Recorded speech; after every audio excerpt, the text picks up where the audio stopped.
streets are empty. Hello guys, for today's video ay ito ang ulam namin. Ayan. Hipon na ang sasawan ko ay garlic. Nilutong garlic sa olive oil. Tapos nilagyan ng soy sauce. Siyempre, ang favorite ni Gail, okra na may bagoong isda. Ayan. With sili and calamansi.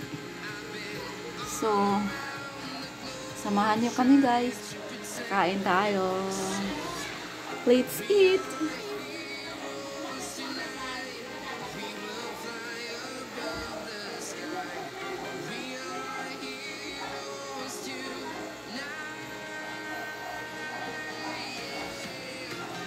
Ito yung favorite ng aking eldest. Ang okra na nilaga.